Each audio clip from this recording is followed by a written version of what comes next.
해외 놀러가서 낯선 사람이 건네는 음료수나 술을 먹었다가는 큰일 날 수도 있다는 거 알고 계시죠? 영국 BBC가 23일 보도한 기사인데요. 한번 살펴보겠습니다. 호주인 친구 비앙카 존스와 홀리 보울스에게 이번 여행은 세계를 탐험하는 첫 번째 큰 여정이었다. 많은 19세 청소년들처럼 이들은 동남아시아 배낭여행이 낭만에 끌렸다.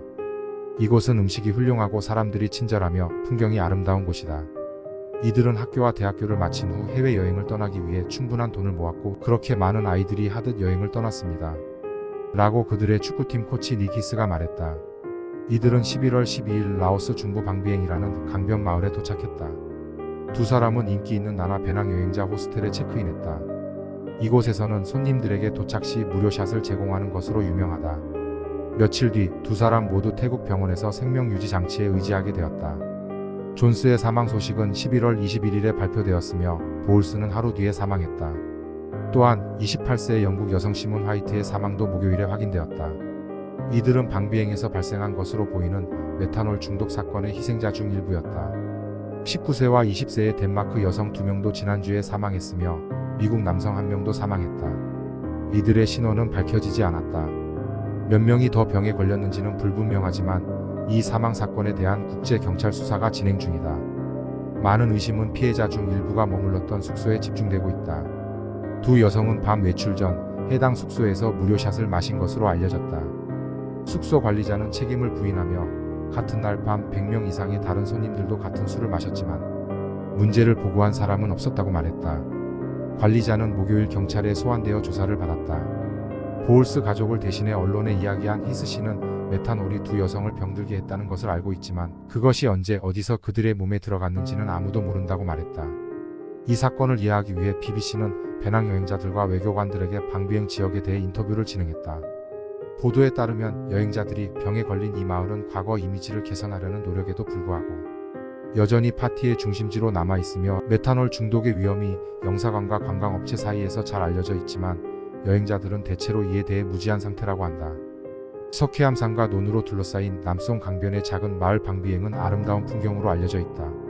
이 마을은 또한 파티 도시로 유명하다.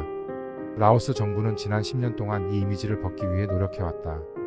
수도 비엔티안에서 버스로 4시간 거리에 있는 이곳은 태국, 라오스, 캄보디아, 베트남을 연결하는 배낭여행 코스인 바나나 팬케이크 트레일의 주요 정류지 중 하나이며 이후 북쪽의 루앙프라방 사원으로 향하는 길목에 있다.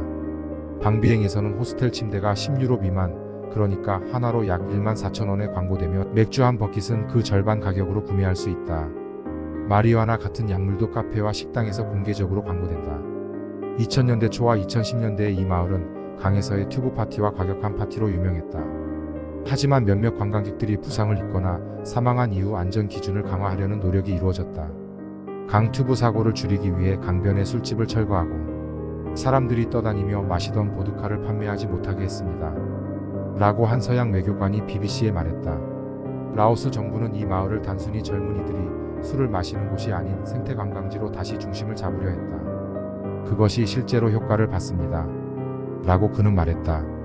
지난 10년 동안 많이 변했고 훨씬 더 현대화되었습니다. 하지만 그는 덧붙였다. 그렇기 때문에 젊은 여행자들이 여전히 안전 기준이 느슨한 가난한 나라라는 것을 놓치기 쉬운 것 같습니다. 최근 충격적인 사망 사건 이후 도시에 남아있는 관광객들은 이제 추가적인 주의를 기울이고 있다. 금요일 나나 배낭여행자 호스텔에서 단 10분 거리에 머무는 19세의 핀란드 배낭여행자 미카는 BBC에 그와 친구들은 도시에 이틀 전에 도착했다고 말했다.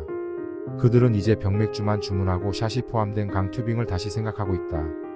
이제 이 사실을 알게 되었기 때문에 우리는 거기에 가고 싶지 않았어요. 그가 말했다. 22세의 영국인 나타샤 무어는 BBC의 사망 소식을 듣고 나나 배낭여행자의 예약을 취소했다고 말했다. 너무 무섭고 정말 압도적이라고 느껴요. 거의 죽음을 피한 것 같아서 생존자의 죄책감 같아요. 그녀가 틱톡 비디오에서 다른 여행자들에게 경고하면서 말했다. 그녀의 그룹은 독극물 사건이 발생한 2일 후에 마을에 도착했으며 여전히 조금은 조용했고 무슨 일이 일어났는지 아무도 정확히 몰랐어요. 그녀는 많은 여행자들이 그 마을을 건너뛰기로 결정했으며 호스텔에는 음료에 주의하라는 표지판이 있었다고 말했다. 그녀는 여행 중에 얼마나 많은 무료 음료를 마셨는지 헤아릴 수 없지만 방비행에서의 5밤 동안 우리는 무료 음료나 주류를 전혀 마시지 않았어요. 오직 병에 든 알코올만 마셨어요. 모든 친구와 가족, 병원에 있는 사람들을 위해 정말 슬프고 화가 납니다. 그냥 좋은 시간을 보내려고 했는데 이런 일이 발생하다니 정말 불공평해요. 그녀가 말했다. 우리는 여행을 가기 위해 열심히 돈을 모았고 그건 정말 용감한 일인데 그런 일이 발생할 수 있다니요. 네, 이런 일이 생겨서 참 가슴 아프네요. 여행지에선 낯선 사람이 주는 음료는 마시지 말아야겠어요. 꼭 밀봉된 병에 든 음료만 마셔야겠어요.